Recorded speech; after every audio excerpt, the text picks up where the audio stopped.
ಜೀವನದಲ್ಲಿ ನಾವು ಅಂದ್ರೆ ಅಕಾಲಿಕ ಸಕಾಲವಾದ ಜೀವನ ಅನ್ಕೊಂಡಂಥ ವಿದೇಶಗಳನ್ನು ನಾವು ಇಟ್ಕೊಂಡು ಇದು ದೈವ ಮುಖ್ಯವಾಗಿ ನಮ್ಮ ವೃತ್ತಿ ಜೀವನದಲ್ಲಿ ಒತ್ತಡಗಳು ಬೇರೆ ಬೇರೆ ಎಲ್ರಿಗೂ ಎಲ್ಲ ರೀತಿಯ ಆರ್ಥಿಕವಾಗಿ ಸಬಲರಾದಂಥ ವೇತನಗಳು ಇರಲ್ಲ. ಹಾಗೂ ನಮ್ಮ ಆರೋಗ್ಯ ಮುಖ್ಯ. ಆರೋಗ್ಯ ಇಲ್ಲದೆ ಯಾವುದೂ ಇಲ್ಲ. ಆರೋಗ್ಯ ಕಾಪಾಡ್ಕೊಳ್ಳೋದ್ರೆ ಇದಾಗಿರುತ್ತೆ. ಆರೋಗ್ಯ ಕಾಪಾಡ್ಕೊಳ್ಳುವಲ್ಲಿ ವಿಶೇಷ ವಿಫಲರಾದಂಥ ಯಾಕಂದರೆ ಒತ್ತಡಗಳು ಜಾಸ್ತಿ ಇತ್ತು. ಇವಾಗೆಲ್ಲ ಕಷ್ಟ ಆಗುತ್ತೆ. ಹಾಗಾಗಿ ಈ ಒಂದು ಸಂದರ್ಭದಲ್ಲಿ ನಾವೆಲ್ಲ ಆರೋಗ್ಯಕ್ಕೆ ಎಷ್ಟು ಸಾಧ್ಯ ನಮ್ಮ ವೃತ್ತಿಯಲ್ಲಿ ಯಾಕಂದರೆ ಬದುಕು ಮುಖ್ಯ. ಬದುಕನ್ನ ಇಟ್ಕೊಂಡು ಮುಂದೆ ಆಮೇಲೆ ಬಂದಂಥ ಎದುರಿಸ್ಬೋದು. ಆ ವೃತ್ತಿಯಲ್ಲಿ ಕೆಲಸ ಮಾಡೋಣ ಅಂತ ಹೇಳಿ ಈಗ ನಾನು ಕಾರ್ಮಿಕ ಪತ್ರಕರ್ತರ ಸಂಘದಲ್ಲಿ ಇದ್ದುದರಿಂದ ಬೆಂಗಳೂರು ಸಭೆಯಲ್ಲಿ ಒಂದು ಸಂಘದಿಂದ ನೇರವಾಗಿ 10,000 ಚೆಕ್ ಕೊಟ್ಟಿದ್ದಾರೆ. ಜೊತೆಗೆ ಎಲ್ಲ ದಾಖಲೆಗಳನ್ನ ಸಿಎಂ ಪರಿಹಾರ ನಿಧಿಯಿಂದ ಅಂತೇಳಿ ಬರ್ತಾರೆ. ಹೇಳಿ ಅದನ್ನೆಲ್ಲ ದಾಖಲೆಗಳನ್ನು ಸಿಗಿಸಿ ನೆರವು ನೀಡೋದು ಒಂದು. ಆದರೆ ಇದು ಶಾಶ್ವತವಾದ ಆಗಲ್ಲ. ನಾನು ಬಯಸಿರೋದು ಇಲ್ಲಿ ಜಿಲ್ಲಾಧಿಕಾರಿಗಳು ಅಥವಾ ನಮ್ಮ ಜಿಲ್ಲಾ ಉಸ್ತುವಾರಿ ಸಚಿವರು, ಶಾಸಕರು ಇವರಿಗೆ ನಾವೆಲ್ಲ ಒಂದು ಮನವಿ ಮಾಡಿ ಆ ಎಮ್ಮಗೆ ಒಂದು ಏನು ಅಂಗನವಾಡಿ ಬೇರೆ ಬೇರೆ ಹುದ್ದೆಗಳು ಸಿಗ್ತಾವೆ. ಇಲ್ಲ ತಾತ್ಕಾಲಿಕ ಸರ್ಕಾರದಲ್ಲಿ ಪ್ರವೃತ್ತಿಗೆ ಅದೊಂದು ಹುದ್ದೆ ಕಲ್ಪಿಸೋದಕ್ಕೆ ಮಕ್ಕಳಿಗೆ ಸಿಗ್ತದೆ. ಓದಿಸ್ಬೇಕು ನಮ್ಮ ಮನೆ ಕಡೆ ಜವಾಬ್ದಾರಿ. ಹಾಗಾಗಿ ಅಂಥದ್ದನ್ನು ಮಾಡೋದಕ್ಕೆ ಎಲ್ಲರೂ ಒಂದು ಅವ್ರ ಮೇಲೆ ಒತ್ತಡ ಪ್ರಯತ್ನ ಮಾಡೋಣ ಅಂತ ಮಾಡ್ತಾ ಇದ್ದಾರೆ. ಆ ಒಂದು ಪ್ರಯತ್ನಕ್ಕೆ ನಾವೆಲ್ಲ ಕೈ ಜೋಡಿಸ್ಬೇಕು ಅಂತೇಳಿ ಮನವಿ ಮಾಡ್ತೀವಿ. ನಮ್ಮ ಕಾರ್ಯಕ್ರಮ ವಿಜಯವಾಣಿ ಏಜೆಂಟ್ ಕಾರ್ಯಕ್ರಮದಲ್ಲಿ ಮೀಟ್ ಆಗಿದ್ವಿ. ಭಾಳ ದಿನಗಳಿಂದ ಭೇಟಿ ಆಗಿದ್ದು. ಯಾಕಂದರೆ ವಿಜಯ ಕರ್ನಾಟಕ ಉಪಸಂಪಾದಕ ಆದಮೇಲೆ ಅವರು ಫೀಲ್ಡಿಗೆ ಬರ್ತಿರ್ಲಿಲ್ಲ. ಮೊದಲೆಲ್ಲ ಸುದ್ದಿ ಮೂಲ ಬೇರೆ ಬೇರೆ ಪತ್ರಿಕೆ ಕೆಲಸ ಮಾಡೋ ಹೊರಗಡೆ ಹೆಚ್ಚು ಸಕ್ರಿಯವಾಗಿ ಕೆಲಸ ಮಾಡೋದು ಪತ್ರಕರ್ತ. ಸೊ ಅವ್ರು ಗೊತ್ತಾದಾಗ ನಮಗೆ ಭಾಳ ಎಲ್ಲರಿಗೂ ಆಘಾತ. ಯಾಕಂದ್ರೆ ಸಣ್ಣ ವಯಸ್ಸಿಗೆ ಯಾರು ಕೇಳ್ಕೊಂಡ್ರೆ ಇವ್ರು ಆಘಾತ ಆಗ್ತದೆ. ಅದರಲ್ಲಿ ಪತ್ರಕರ್ತರು ಬಳಗದಲ್ಲೇ ಸಣ್ಣ ವಯಸ್ಸು ತಿಳ್ಕೊಂಡ್ರೆ ಮನೆ ಕುಟುಂಬ ಸದಸ್ಯರೇ ಕಳ್ಕೊಂಡಂತ ಆಗುತ್ತೆ. ಎಲ್ಲರಿಗೆ ಸಾಧ್ಯ ಆಗ್ತದೆ. ಸೊ ಈಗಾಗಲೇ ಇದರ ಈ ರೀತಿ ಒಂದು ಅವ್ರಿಗೆ ನೆರವು ನೀಡುವಂಥದಕ್ಕಿಂತ ನಾವು ಜೊತೆ ಇದ್ದೀವಿ ಅನ್ನೋಂಥ ಭರವಸೆ ಮೂಡಿಸುವ ನಿಟ್ಟಿನಲ್ಲಿ ಕಾರ್ಯಕ್ರಮ ಆಯೋಜನೆ ಮಾಡಿದ್ವಿ ನಾವು. ಯಾಕೆಂತಂದ್ರೆ ಆ ಕುಟುಂಬ ಪತ್ರಕರ್ತರ ಕೆಲಸ ಮಾಡಿದ್ರು ನಮ್ಮವರು. ಆದರೂ ಅವ್ರ ಉತ್ತರ ಏನು ಕೊನೆಗಳಿಗೆಯಲ್ಲಿ ಬಹಳ ಸಮಸ್ಯೆ ಆಯಿತು ಅಂತ ಇವ್ರು ನಾಳೆ ಬೇರೆ ಸುಧಾರಣೆ ಆಗಬಾರ್ದು. ಈ ನೆಲೆಯಲ್ಲಿ ನಾವು ಕಾರ್ಯಕ್ರಮ ಮಾಡಿ ಆ ಕುಟುಂಬಕ್ಕೆ ಎಷ್ಟು ಸಾಧ್ಯನೋ ಅಷ್ಟು ನಮ್ಮಿಂದ ಕೈಲ ಸಹಾಯ ಮಾಡೋಣ. ಜೊತೆಗೆ ನಮ್ಮ ಬಳ್ಳಾರಿಯಲ್ಲಿ ಸಹಾಯ ಮಾಡುವಂಥ ಹಸ್ತಗಳು ತುಂಬ ಇದ್ದಾವೆ. ಅಂಥವ್ರು ಈಗ ನಮ್ಮ ಶೇಖರ್ ಅವರು ಹೇಳಿದ್ರೆ, ನಮ್ಮ ಉದಯ ಕೂಡ ಸರ್ ಹೇಳಿದ್ರು, ಈಗಾಗಲೂ ಭಾಳಷ್ಟು ಜನ ನಮ್ಮ ಸಂಪರ್ಕಕ್ಕೆ ಇರೋದ್ರಿಂದ ಅವ್ರನ್ನ ಹಿಡ್ಕೊಂಡು ಅವ್ರ ಮಕ್ಕಳು ಸಣ್ಣವರಿರೋದ್ರಿಂದ ಅವ್ರ ಮಕ್ಕಳ ಹೆಸರು ಏನಾದರೂ ಡಿಪಾಸಿಟ್ ಮಾಡುವಂಥ ನಿಟ್ಟಿನಲ್ಲಿ ಶಾಸಕರನ್ನ, ಸಚಿವರನ್ನ, MLC ಇದ್ದಾರೆ ಅವ್ರಿಗೆ ಮೀಟ್ ಆಗಿ ಅವ್ರ ಮಕ್ಕಳಿಗೆ ಒಂದಿಷ್ಟು ಡಿಪಾಸಿಟ್ ಮಾಡೋಂಥದ್ದು. ಜೊತೆಗೆ ನಮ್ಮ ಗೌಡ ಸರ್ ಹೇಳಿದ್ರೆ ಅವ್ರ ತಾಯಿಗೆ ಇವರು ಈರೇಶ್ವರ ಪತ್ನಿಗೆ ಒಂದು ಏನಾದರೂ ಒಂದು ನೋಂದಣಿ ಕೊಡಿಸೋ ವಿಚಾರ ನಾವೆಲ್ಲರೂ ಸೇರಿ ಪ್ರಯತ್ನ ಮಾಡೋಣ ಅಂತ ಈ ಕಾರ್ಯಕ್ರಮಕ್ಕೆ ಇದು ಇಡೀನ ಕಾರ್ಯಕ್ರಮ ಕೊಟ್ಟಿದ್ದೀವಿ. ಅದೇ ಇನ್ನು ಸಾಕಷ್ಟು ಜನ ಹೊರಬಿದ್ದು ಬರ್ತಾ ಇದ್ದಾರಲ್ಲ. ಹೀಗಾಗಿ ಈ ಕಾರ್ಯಕ್ರಮಕ್ಕೆ ಯಾರು ಬಂದಿರೋದು ಈ ರೀತಿಯ ಬಲ ಬೆಂಬಲ ಈ ಸಂದರ್ಭದಲ್ಲಿ ನಾವೆಲ್ಲರೂ ಸೇರಿ ಮಾಡಬೇಕಾಗಿದೆ ಕುಟುಂಬಕ್ಕೆ ಅಂತ ಹೇಳ್ತಾ ಅವರವರ ಮದುವೆ ಸಮಾರಂಭ ಕೂಡ ಎಲ್ಲ ಇಡೀ ಟೀಮ್ ಎಲ್ಲ ಹೋಗಿ ಸುಮಾರು ಅದ್ರ ಮೊನ್ನೆ ನಾನು ಕೇಳಿದ್ರೆ ನನಗೆ ಭಾಳ ಆಶ್ಚರ್ಯ ಆಯ್ತು.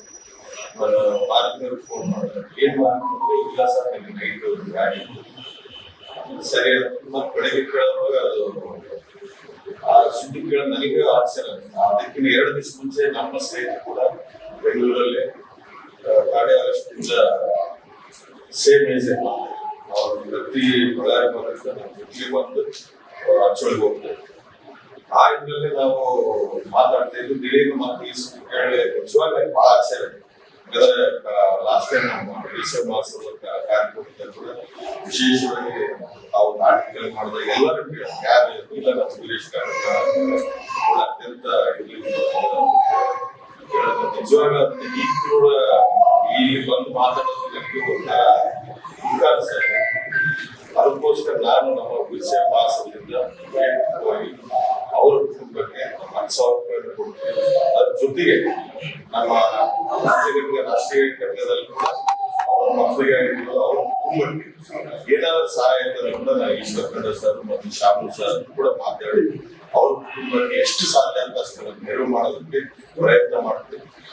ಕಟ್ಟಿಮೇಳ ಇವರ ನಿಧನದ ಸುದ್ದಿ ಕೇಳಿ ನನಗೆ ತುಂಬಾ ಆಘಾತವಾಯಿತು. ಏಕೆಂದ್ರೆ ಇನ್ನೂ ತುಂಬಾ ಚಿಕ್ಕ ವಯಸ್ಸು 38 ವರ್ಷ ಇರುವುದು ಸದ್ದಿಲ್ಲದೆ ಸುದ್ದಿ ಮಾಡ್ತಕ್ಕಂಥ ಒಬ್ಬ ಪತ್ರಕರ್ತ. ನಿಗಾರಿ ಯಾರ ಕಡೆಗೆ ಹೋಗೋದಿಲ್ಲ, ನಂದಾಯ್ತು ನನ್ನ ಕೆಲಸ ಆಯ್ತು. ಈ ತರ ಚಿಕ್ಕ ವಯಸ್ಸಿನಲ್ಲಿ ಸಡನ್ ಆಗಿ ಹೋಗ್ಬಿಟ್ರೆ ಪತ್ರಕರ್ತರಿಗೆ ಒಂದು ಇದು ಭದ್ರತೆ ಹೇಗಿದೆ, ಭದ್ರತೆ ಬೇಕಲ್ಲ. ಅವರ ಸರ್ಕಾರಿ ನೌಕರರು ಅಂತ ಪರಿಗಣಿಸಿ ಅಂತೇಳಿ ಅವೆಲ್ಲ ಕೇಳ್ತಾರೆ ಅದನ್ನ ಗೌರ್ಮೆಂಟ್ ಮಾಡ್ತಾ ಇಲ್ಲ. ಎಲ್ಲೇ ಒಂದು ಜಾಗ ಕೊಡ್ತಾರೆ, ಜಾಗ ಖಾಲಿ ಅಂತ ಜಾಗ ಕೊಡ್ತೀವಿ ಅಂತ ಹೇಳಿದ್ರೆ ಕೊಟ್ಟ ಗೊತ್ತಿಲ್ಲ. ಕುಟುಂಬದವ್ರಿಗೆ ಏನ್ ಮಾಡ್ಬೇಕು, ಮುಂದೆ ಕುಟುಂಬದವ್ರು ಏನ್ ಮಾಡ್ಬೇಕು, ಇವ್ರ ಮೇಲೆ ಅವ್ರು ಡಿಪೆಂಡ್ ಇರ್ತಾರೆ, ಅವಲಂಬಿಸಿರ್ತಾರೆ. ನೋಡಿ ಇಂಥ ಸಾವು ಯಾರಿಗೂ ಬರಬಾರ್ದು. ನಾನು ಎಷ್ಟೋ ಸರಿ ಎಂತ ಕಾರ್ಯಕ್ರಮಗಳಾಗ ಹೋಗ್ಬೇಕು ನಮ್ಮ ಗೌಡರು ಕರೋನಾ ಟೈಮ್ ಬಂದಾಗ ಎಷ್ಟು ಓಡಾಡ್ತಾರೆ. ನನಗೆ ಇವ್ರಿಗೆ ಕರೋನಾ ಹೊಡ್ಬೋದು ಅಲ್ಲಿ ಹೋಗಿ ಅವ್ರ ಬಾಯಿಗೆ ಇಡ್ಬೇಕಲ್ಲ, ವೈದ್ಯರ ಬಾಯಿಗೆ ಇಡ್ಬೇಕಲ್ಲ. ಮತ್ತೆ ಎಲ್ಲಿ ಒಂದು ಗಾಳಿ ಮಳೆ ಅಂದ್ರೆ ರಾತ್ರಿ ಹಗಲಂದ್ರೆ ಎಲ್ಲೇ ಒಂದು ಕಳೆದಾಗ್ತದೆ ಅಲ್ಲಿ ಓಡಬೇಕು. ರಾತ್ರಿ 2 ಗಂಟೆಗೆ ಫೋನ್ ಮಾಡ್ತಾನೆ, ಬರೀತಾಗ ಮಾಡ್ರಾಗಿದೆ ಅಂತ ಫೋನ್ ಮಾಡ್ತಾರೆ, ಅಲ್ಲಿಗೆ ಹೋಗ್ಬೇಕು. ಏನು ಭದ್ರತೆ ಇದೆ ಅವ್ರಿಗೆ? ಒಂದು ಭದ್ರತೆ ಬೇಕಲ್ಲ.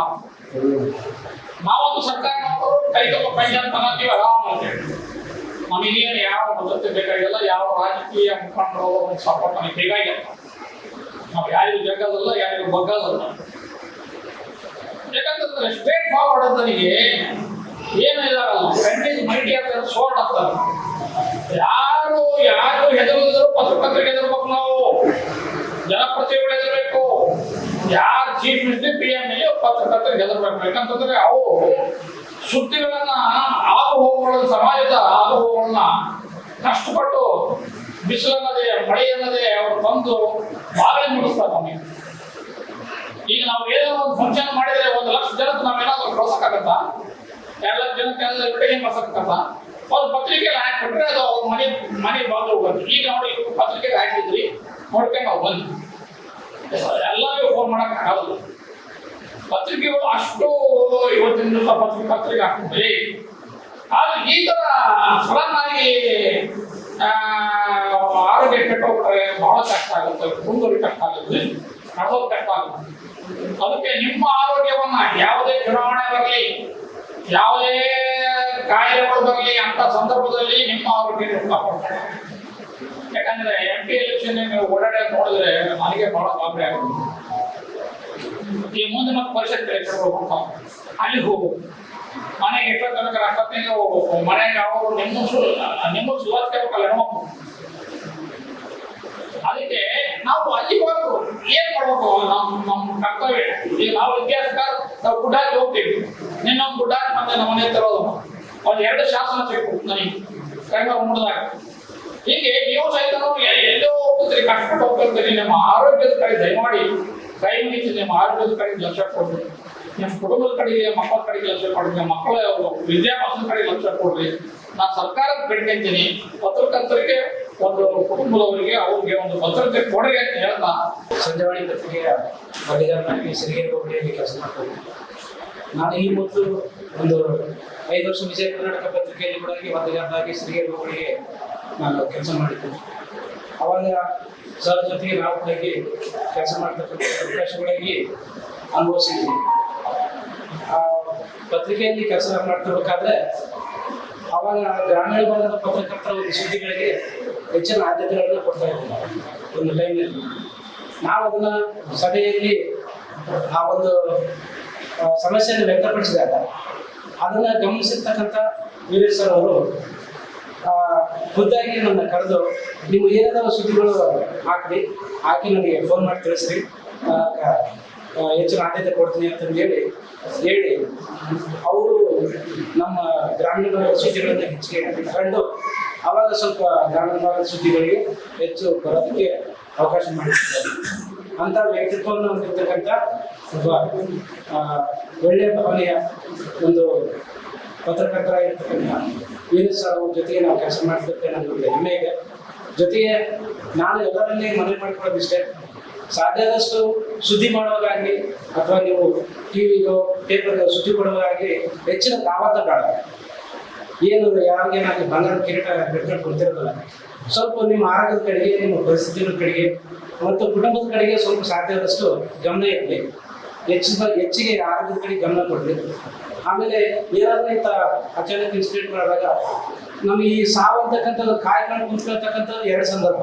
ಒಂದು ಆಕ್ಸಿಡೆಂಟು, ಒಂದು ಹೃದಯಾಘಾತ.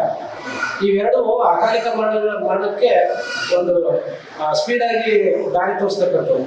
ಸಾಧ್ಯ ಆದಷ್ಟು ಅವುಗಳ ಕಡೆಗೆ ನಾವು ಹೆಚ್ಚಿನ ಒಂದು ಗಮನವನ್ನು ಇಟ್ಟು ಆ ಒಂದು ಎರಡು ಇನ್ಸಿಡೆಂಟ್ಗಳು ನಡೀಲಾಗದಂತೆ ನಾವು ಎಚ್ಚರಿಕೆಯಿಂದ ನಾವು ಜೀವನದಲ್ಲಿ ಸಾಗಬೇಕಂತಂದೇಳಿ ನನ್ನ ಅನಿಸಿಕೆ ಅಷ್ಟೇ. ಆಮೇಲೆ ನಾವು ಈ ಸಂತೋಷದ ವಿಷಯಗಳನ್ನ ಹಂಚ್ಕೋಬೇಕಾದ್ರೆ ಈ ಪಾರ್ಟಿ ಮಾಡೋದಾಗಲಿ, ಯಾವುದೊಂದು ಕಾರ್ಯಕ್ರಮ ಮಾಡೋದಾಗಲಿ, ಏನೊಂದು ಮಾಡೋದಾಗಲಿ ಹೆಚ್ಚಿನ ಸಂಖ್ಯೆಯಲ್ಲಿ ನಾವು ದುಡ್ಡನ್ನು ವ್ಯಯ ಮಾಡ್ತಕ್ಕಂಥದ್ದನ್ನು ನಾವು ನೋಡಿದ್ದೀವಿ, ಖರ್ಚು ಮಾಡ್ತೀವಿ ಕೂಡ. ಅದೇ ರೀತಿ ನಮ್ಮ ಈ ಥರ ನಾವೇನು ಒಂದು ರಂಗದಲ್ಲಿ ಕೆಲಸ ಮಾಡ್ತಿರ್ಬೇಕಾದ್ರೆ ನಮ್ಮವರಿಗೆ ನಿಮಗೆ ಗೊತ್ತೈತೆ, ಪತ್ರಿಕಾ ರಂಗದಲ್ಲಿ ಒಂದು ಈ ಮಾಧ್ಯಮದಲ್ಲಿ ಕೆಲಸ ಮಾಡೋರಿಗೆ ಎಷ್ಟು ಆದಾಯ ಐತೆ, ಎಷ್ಟು ಸಂಬಳ ಐತೆ, ಅವರು ಯಾವ ರೀತಿ ಜೀವನ ಮಾಡ್ತಾ ಇದ್ರು ಅಂತಕ್ಕಂಥದ್ದು ನಿಮ್ಮೆಲ್ಲರಿಗೂ ವೈಯಕ್ತಿಕವಾಗಿ ಗೊತ್ತು. ಅದ್ರ ಬಗ್ಗೆ ನಾವೇನು ತಿಳಿಸ್ಕೊಡೋದಕ್ಕೆ ಬೇಕಾಗಿಲ್ಲ. ಅದೇ ರೀತಿ ಇಂಥ ಇನ್ಸಿಡೆಂಟ್ಗಳು ಏನಾದರೂ ಆದಾಗ ಸಾಧ್ಯ ಆದಷ್ಟು ಹೆಚ್ಚಿನ ಸಂಖ್ಯೆಯಲ್ಲಿ ನಮ್ಮ ಕೈಲಾದಷ್ಟು ಸ್ವಲ್ಪ ಕೈ ಜೋಡಿಸೋದ್ರ ಮೂಲಕ ಆರ್ಥಿಕವಾಗಿ ಅದು ಸಹಾಯ ಮಾಡ್ತಕ್ಕಂಥ ಕೆಲಸ ಆಗಬೇಕು. ಅಷ್ಟೇ ಜೀವಕ್ಕೆ ಯಾವತ್ತೂ ತನ್ನ ಕಷ್ಟವನ್ನು ಹೇಳ್ಕೊಂಡೆ ಸತ್ತ ಮೇಲೆ ಗೊತ್ತಾಯಿತು. ಸತ್ತಾಗ ನಾನು ಆಮೇಲೆ ಚಿತ್ತೂರಲ್ಲಿದ್ದೆ. ದಿಢೀರ್ನ ನಾವು ಕೈ ಮಾಡ್ಕೊಂಡು ಮತ್ತೆ ಬಂದು ಬಳ್ಳಾರಿ ಅವ್ರನ್ನ ಸಾವೇ ನನಗೆ ಅನಿಸ್ಕೊಳ್ಳೋಕ್ಕಾಗಲಿಲ್ಲ. ಅದೇ ಟೈಮಲ್ಲಿ ಹೆಣ್ಮಕ್ಳಿಗೆ ತಕ್ಷಣ ನಾನು ಬೇರೆ ಒಂದು ಅಭಿಪ್ರಾಯ ಇಷ್ಟಕ್ಕೆ ಬೇಡ, ಏನಾದರೂ ಒಂದು ಸಹಾಯ ನಾನು ಹೆಣ್ಣಿಗೆ ವೀರೇಶ್ವರ ಅಂತ ಕುಟುಂಬ ಆಗಿಲ್ಲ, ಚಿಕ್ಕಮಕ್ಕಳಾಗಿಲ್ಲ, ಅರ್ಥಕ್ಕೆ ಕೊಡೋದಕ್ಕಾಗಲ್ಲ ಒಂದು ವಿಚಾರವನ್ನು ವ್ಯಕ್ತಪಡಿಸಿದಾಗ ಎಲ್ಲರೂ ನಮಗೆ ಸಾಮರ್ಥ್ಯ ಎಲ್ಲರೂ ಸಕಾರಾತ್ಮಕ. ಇದು ಮೊದಲನೇ ಘಟನೆ ನಮ್ಮ ಬಳ್ಳಾರಿ ಪತ್ರಕರ್ತರಿಗೆ ಕರ್ತವ್ಯ ಲೇಖನಾಗಿದ್ದಾಗಿ ಪತ್ರಕರ್ತ ಸಚಿವರನ್ನು ಇದೇ ಮಾಡಿದ್ದೀವಿ. ನಾವೆಲ್ಲರೂ ಒಕ್ಕಟ್ಟಾಗಿದ್ದೀವಿ. ಇನ್ನು ಮುಂದೆ ಕೋವಿಡ್ ನಂತರ ಏನಾಯಿತು ಸಮಸ್ಯೆ ಉಂಟು, ಎಲ್ಲ ಪತ್ರಕರ್ತರ ಆರ್ಥಿಕ ಸ್ಥಿತಿ ಸಂಪೂರ್ಣ ರೇಟಿದೆ, ಉದ್ಯೋಗ ಭದ್ರತೆ ಕಾಡ್ತಾ ಇದೆ. ಕೋವಿಡ್ ನಂತರ ಆಗಿರ್ತಕ್ಕಂಥ ಅದರಲ್ಲೂ ಪತ್ರಿಕೆಗಳ ಸಂಖ್ಯೆ ಹೆಚ್ಚಾಗಿದೆ, ಪತ್ರಕರ್ತರ ಸಂಖ್ಯೆ ಹೆಚ್ಚಾಗಿದೆ. ಆವಾಗ ಸಹಜವಾಗಿ ನಮಗೆ ಎಷ್ಟೇ ಗುಣಮಟ್ಟ ಇದ್ದರೂ, ನಾವು ಎಷ್ಟೇ ಕರೆಕ್ಟ್ ಇದ್ದರೂ ಸಮಾಜ ಗುಂಪಲ್ಲಿ ನಮಗೆ ಆಗಲ್ಲ. ಹೀಗಾಗಿ ಬಳ್ಳಾರಿಯಲ್ಲಿ ಏನಾಗ್ತಾ ಇದೆ, ಪತ್ರಕರ್ತರ ಹೊರಗಡೆನೇ ಆಗ್ತಾ ಇದೆ. ಸೊ ಹೀಗೆ ಆ ಒಂದು ವ್ಯವಸ್ಥೆ ನಾವು ತಿದ್ದಲಿಕ್ಕೆ ಪ್ರಯತ್ನ ಮಾಡಿ ಇನ್ನೂ ಅನೇಕ ಪ್ರಾಣಿಗಳನ್ನು ಹುಡುಕಾಡ್ಬಿಟ್ಟು ಏನಾದರೂ ವ್ಯವಸ್ಥೆ ಮಾಡಲಿಕ್ಕೆ ಇದು ಮಾಡಿ ಇದರಲ್ಲಿ ವೀರೇಶ್ ಅವರ ಸ್ಥಾನದಲ್ಲಿ ಏನು ನೋಡ್ಕೊಳ್ತಾರೆ. ಸರ್ಕಾರದಲ್ಲಿ ಆನ್ ಕಾಂಟ್ರಾಕ್ಟ್ ಹೊರಗುತ್ತಿಗೆ ಆದರೆ ವ್ಯವಸ್ಥೆಯ ಸೆಕ್ಟರ್ನಲ್ಲಿ ಎಲ್ಲರೂ ಕಂಪನಿಗಳೆಲ್ಲ ಆಸಕ್ತಿ ಪಟ್ಟರೆ ಇದು ಮಾಡಿ. ಆಮೇಲೆ ನಾನು ವೈಯಕ್ತಿಕವಾಗಿ ಹೇಳ್ತೀನಿ, ಆ ಇಬ್ಬರು ಹೆಣ್ಮಕ್ಳು ಎಲ್ಲಿಯವ್ರಿಗೆ ಹೋಗ್ತಾರೆ ಅಲ್ಲಿಯವ್ರು ಅವತ್ತು ನನಗೆ ಹೇಳಿದ್ರು ನನ್ನ ಕೈಲಾದ ಸಹಾಯ ಮಾಡಿದ್ರು. ₹1 ಕೊಡ್ತೀನಿ, ಅವತ್ತು ನನ್ನ ಆರ್ಥಿಕ ಸ್ಥಿತಿ ಹೇಗಿದೆ ಗೊತ್ತಿರಲ್ಲ. ಸೊ ನಾನು ಸಾಕಷ್ಟು ಹೋರಾಟದಿಂದ ಬರ್ತಾ ಇದ್ದೀನಿ. ನನ್ನ ಆರ್ಥಿಕ ಮಕ್ಕಳು ವಿದ್ಯಾಭ್ಯಾಸಕ್ಕೆ ಮಾತ್ರ ನಾನು ಕೊಟ್ಟ ಮಾಡಬೇಕಿತ್ತು. ಇವತ್ತು ನನಗೆ ಅನೇಕ ಜನ ಯಾವುದಾದ್ರೂ ತಂದು ಕೊಡ್ತಾ ಇದ್ದೆ. ಎಲೆಕ್ಷನ್ ಟೈಮ್ಗಳಲ್ಲಿ ನಾನು ಪೈಸಾ ತಗೊಂಡೋಗಲ್ಲ, ತಗೊಂಡಾಗ ಸೀದಾ ಯಾವುದೋ ಒಬ್ಬರಿಗೆ ಕೊಟ್ಟು ನಾನು ಇಂಥ ವಿದ್ಯಾರ್ಥಿ ಕೊಟ್ಟಿದ್ದೀನಿ ಅಂತ ಅವ್ರ ಹೆಸರು, ಅವ್ರ ನಂಬರ್, ಫೋನ್ ನಂಬರ್ಗಳನ್ನು ಯಾಕೆ ಈ ಕೆಲಸ ಮಾಡ್ತಾ ಇದ್ದೀನಿ ಅಂತಂದರೆ ಮೊದಲೆಲ್ಲ ನಾನು ಇಸ್ಕೊಳ್ತಾ ಇದ್ದೀನಿ. ಅದು ಒಬ್ಬ ದೊಡ್ಡ ಶ್ರೀಮಂತ ಪತ್ರಕರ್ತ, ಕರ್ನಾಟಕದ ಒಬ್ಬ ದೊಡ್ಡ ಶ್ರೀಮಂತ ಪತ್ರಕರ್ತ ಇವತ್ತು ಹೀಗೆ ಎಡಿಟರ್ ಆಗಿದ್ದಾರೆ. ಇನ್ನೊಬ್ಬರು ಎಡಿಟರ್ ಆಗಿದ್ದಾರೆ ಒಂದು ಪತ್ರಿಕೆಗೆ. ಒಬ್ಬರೇ ಇಸ್ಕೊಳ್ತಾ ಇದ್ದಾರೆ ತಪ್ಪಾಗುತ್ತೆ. Will be name for any party.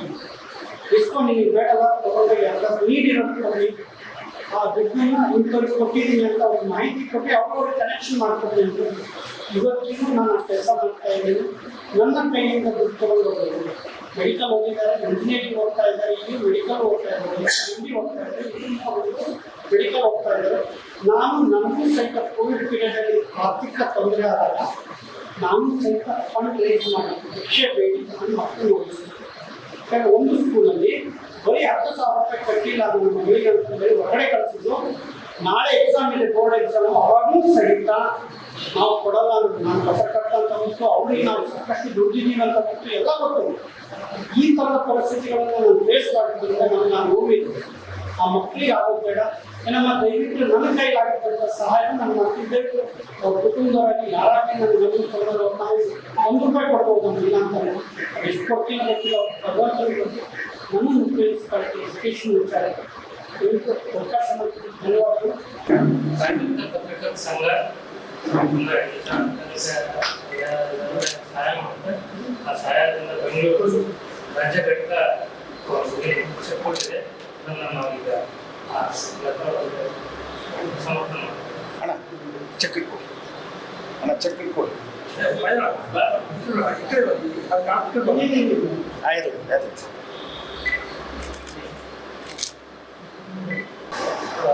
Mahesh ಅವರ ಕಾರ್ಯಕ್ರಮ ಎಲ್ರಿಗೂ ನೋವುಂಟಾದ್ರಿಂದ ಅವತ್ತಿನ ನಮ್ಮೆಲ್ಲ ಸ್ನೇಹಿತರು ಮಳೆ ಮಕ್ಕಳು ಸಿಕ್ಕಿದ್ದಾರೆ. ಸಡನ್ಲಿ ವಿದ್ಯಾಭ್ಯಾಸಕ್ಕೆ ಅದಕ್ಕೆ ಸಮಸ್ಯೆ ಆಗುತ್ತೆ. ನಮ್ಮಲ್ಲಿ ಎಷ್ಟು ಸಹಕಾರ ಕೊಡೋದು ಸಾಧ್ಯ ಆಗುತ್ತೋ ಅಷ್ಟನ್ನು ಸಹಕಾರ ಮಾಡೋಣ ಅಂತಂದು ಅನೇಕ ಜನ ಕೈ ಜೋಡಿಸಿದ್ದಾರೆ. ಪಟ್ಟಿ ಆಮೇಲೆ 65,000 ಇದೆ. ಆ ಹಣನ ಅವರಿಗೆ ಆಮೇಲೆ ಇದು ಇವತ್ತಿನ ಸಹಕಾರ ಈಗ ಮಹೇಂದ್ರ ಹಾಗೆ ಯಾರಿಗೆ ನಮ್ಮ ರಾಜುಗೌಡ ಸಂಪರ್ಕದಲ್ಲಿದ್ದಾರೆ. ಏನೇ ಸಹಕಾರ ಆದಷ್ಟು ನಾವೆಲ್ಲ ಸಹಕಾರ ಮಾಡೋಣ. ಇದು ಇಷ್ಟೆಲ್ಲ ನಮ್ಮ ಚಾನಲ್ ಶೇಖರು ಅನೇಕ ಸಂಘ ಸಂಸ್ಥೆಗಳು ಸ್ನೇಹಿತರು ಸಹಕಾರ ಮಾಡಿದ್ರೆ ಇನ್ನು ಯಾರು ಮಾಡಿದ್ರೆ ಆಮೇಲೆ ಮಾಡಿ ಅಂತ ನಾವು ಮನವಿ ಮಾಡ್ತೀವಿ. ಮಿನಿಸ್ಟ್ರು ಅವರು ಯಾರು ಶಾಸಕರು ಉದ್ಯೋಗ ಕೊಡಿಸುವಂಥ ಪ್ರಯತ್ನ ಎಲ್ಲ ಮಾಡೋದಕ್ಕೆ ಹೇಳ್ತಾರೆ.